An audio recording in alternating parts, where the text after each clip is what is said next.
អ្នកខ្លះក៏ស្រឡាញ់យើងហើយអ្នកខ្លះក៏នន្ទាយើងអ្នកខ្លះក៏មិនពេញចិត្តយើងអ្នកខ្លះក៏ចូលចិត្តយើងអ្នកខ្លះក៏ដើរតាមយើងហើយអ្នកខ្លះទៀតក៏មិនដើរតាមយើងមានមនុស្សជាច្រើនដែលនៅជុំវិញយើងមានចូលចិត្តខ្លួនយើងផងក៏មានមិនចូលចិត្តខ្លួនយើងផងហើយសួរថាយើងត្រូវតែប្រកបចិត្តមនុស្សទាំងអស់នោះឲ្យបានល្អគ្រប់ទាំងអស់ដែរឬទេអាត្មាសូមឆ្លើយថាមិនបាច់ទៅប្រកបចិត្តមនុស្សគ្រប់គ្នាទាំងអស់នោះទេពីព្រោះអីយើងមានតែម្នាក់ហើយយើងត្រូវតែប្រកបចិត្តមនុស្សទាំង10នាក់នឹងឲ្យដើរតាមយើងឲ្យធ្វើអ្វីមួយរួមជាមួយយើងឬក៏ឲ្យចូលចិត្តយើងឲ្យស្រឡាញ់យើងគ្រប់គ្នានោះវាមិនអាចទៅរួចទេព្រឹបធ្វើដូចជាពេលខ្លះយើងចង់ឲ្យមេឃត្រជាក់តែមេឃនឹងវាក្តៅពេលខ្លះយើងចង់ឲ្យមេឃក្តៅតែមេឃនឹងត្រជាក់មានតាមរដូវកាលមានតាមពេលវេលាដូចគ្នាផងដែរតែអ្វីដែលយើងត្រូវធ្វើបន្តទៅមុខនោះកុំរវល់តែប្រកបចិត្តអ្នកដទៃហើយក៏កុំរវល់តែផ្ញើក្តីសុខខ្លួនឯងទៅលើអ្នកដទៃខ្លាំងពេកអ្វីដែលយើងគួរធ្វើនឹងគោលដៅភាពច្បាស់លាស់របស់យើងនិងភារកិច្ចរបស់យើងគឺតាប្រកិច្ចរបស់យើងដែលយើងត្រូវធ្វើបន្តទៅមុខនេះទើបជាអ្វីដែលយើងគួរធ្វើហើយចាំបាច់យើងត្រូវធ្វើវាជារឿយៗដើម្បីភាពជោគជ័យនៅថ្ងៃមុខ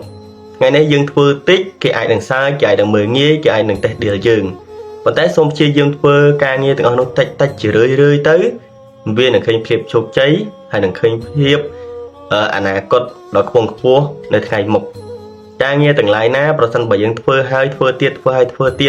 បរាជ័យហើយនៅព្យាយាមបន្តងើបដើរទៅមុខទៀតបុគ្គលនោះនឹងជាមនុស្សដែលរឹងមាំហើយចេះអត់ធ្មត់ច្រើនហើយនឹងនាំអ្នកទៅកាន់ភាពជោគជ័យកុំរវល់ខកចិត្តរតីច្រើនពេកពីព្រោះអីយើងមានខ្លួនតែម្នាក់ទេខកចិត្តខ្លួនឯងបានច្រើនប្រសើរជាងខកចិត្តអ្នករតីបំពេញក្តីសុខខ្លួនឯងបានច្រើនប្រសើរជាងឲ្យអ្នករតីមកបំពេញក្តីសុខនឹងឲ្យយើងតួយ៉ាងទៅសម្រាប់មនុស្សយើងម្នាក់អាចក្បត់អ្វីគ្រប់យ៉ាងបានទាំងអស់ប៉ុន្តែមានរបស់មួយយ៉ាងដែលយើងមិនអាចក្បត់បានយើងយល់ដឹងទេតែរបស់មួយយ៉ាងនោះវាមានអត្ថន័យខ្លាំងប៉ុណ្ណាហើយវាជារបស់ដែលសំខាន់ខ្លាំងសម្រាប់មនុស្សម្នាក់ខ្លាំងប៉ុណ្ណាដែលយើងមិនអាចក្បត់បានដូចយ៉ាងទៅនៅសង្គមយើងបច្ចុប្បន្នមនុស្សយើងម្នាក់អាចក្បត់អ្វីបានគ្រប់យ៉ាងមិនថាម្ដាយឪពុកបង្កើតម្ដាយឪពុកក្មេកបងប្អូនបង្កើតបងប្អូនធွာបងប្អូនរាប់អានគ្នាសាច់ញាតិខាងក្រៅពូមិញយាយតាក្បត់ដៃគូរកស៊ីក្បត់អាជីវកម្មខ្លួនឯងក្បត់មនុស្សជាទីស្រឡាញ់ក្បត់ប្រពន្ធកូនខ្លួនឯងមនុស្សយើងមិនអាចក្បត់បានគ្រប់យ៉ាងគ្រប់សពសារពើគឺអាចក្បត់បានទាំងអស់ប៉ុន្តែមនុស្សម្នាក់នោះមិនអាចក្បត់ខ្លួនឯងបាននោះទេមនុស្សម្នាក់នោះមិនអាចក្បត់នៅឧត្តមគតិខ្លួនឯងបាននោះទេហើយក៏មិនអាចក្បត់នៅគោលដៅរបស់ខ្លួនឯងបាននោះដែរមនុស្សយើងតួយ៉ាងទៅគឺក្បត់បានគ្រប់យ៉ាងទាំងអស់មែនទេញាតិញោមប៉ុន្តែបើសម្រាប់ឲ្យមកក្បត់ខ្លួនឯងនេះគឺក្បត់មិនបានទេយើងអាចកុហកមនុស្សគ្រប់គ្នាបានកុំថាឡើយតែម្ដាយពុកបង្កើតប៉ុន្តែយើងមិនអាចកុហកខ្លួនឯងបាននោះទេយើងអាចបោកប្រាស់អ្នកដទៃបានរាប់រយរាប់ពាន់នាក់ប៉ុន្តែយើងមិនអាចបោកប្រាស់ខ្លួនឯងបាននោះទេមានតែខ្លួនឯងទេដែលស្គាល់ខ្លួនឯងច្បាស់រាល់ថ្ងៃខ្ញុំមិនខ្វល់នឹងអ្នកសំដីអ្នកដទៃដែលគេមើលងាយមើលថោកគេតេះដៀលគេនិយាយអាក្រក់ពីខ្ញុំនោះទេរាល់ថ្ងៃអ្វីដែលខ្ញុំខ្វល់ខ្វាយគឺសូមឲ្យតែគ្រួសារខ្ញុំម្ដាយឪពុកបងប្អូនខ្ញុំសុខសប្បាយកុំមានជំងឺមកបៀតបៀនហើយឲ្យតែពួកគាត់មានធនធានគ្រប់គ្រាន់ឲ្យតែពួកគាត់មានបាយពិសាមានម្ហូបពិសាគ្រប់គ្រាន់ប៉ុណ្ណឹងខ្ញុំមានអារម្មណ៍ថាសប្បាយចិត្តហើយពីព្រោះតាំងពីតូចដល់ធំខ្ញុំមិនដែលបំពេញក្តីសុខឲ្យគ្រួសារបានបរិបូរណ៍នោះទេពេលខ្លះទៅក៏ត្រូវឆ្ងាយពីស្រុកដើម្បីទៅរកលុយមកជួយគ្រួសារពេលខ្លះក៏រកបានពេលខ្លះមិនរកបាន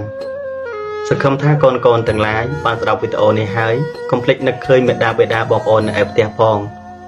ពីព្រោះពេលខ្លះគាត់នឹកពួកយើងណាស់គាត់ចង់ឮសំឡេងពួកយើងគាត់ចង់ស្ដាប់ពួកយើងនិយាយអំពីការធ្វើការរបស់ពួកយើងមានតិចយើងជួយគ្រួសារតាមតិចមានច្រើនយើងជួយគ្រួសារតាមតិចច្រើនកុំរវល់តែប្រកបចិត្តអ្នកដទៃភ្លេចប្រកបចិត្តខ្លួនឯងនិងប្រកបចិត្តគ្រួសារម្ដាយឪពុកពីព្រោះអ្នកដទៃមិនមែនប្រកាសថាគេចូលមកក្បែរខ្លួនយើងបំណងល្អគ្រប់គ្នានោះទេហើយក៏មិនប្រកាសថាអ្នកដទៃចូលមកក្បែរខ្លួនយើងបំណងអាក្រក់ទាំងអស់នោះដែរជួបមិត្តល្អហើយរក្សាឲ្យបានហើយធ្វើល្អដាក់គេវិញផងបើជួបមិត្តអាក្រក់ព្យាយាមដើរចេញកុំនៅសែបគប់បន្តទៀតអីសែបគប់បណ្ឌិត ខ្លាចជាបណ្ឌិតសេពកុកបកោពីលខ្លាចជាពីលកុំភ្លេចនឹកឃើញមេដាបេដានៅផ្ទះកូនទាំងឡាយពេលឃ្លាតឆ្ងាយពីស្រុកទៅធ្វើការសូមពរសូមជ័យអំពីព្រះរស់ប្រសើរជាងសូមពរសូមជ័យអំពីព្រះសង្ឃជាចុងក្រោយចម្រើនពរលាអំពីវត្តប្រទេសឆ្វេង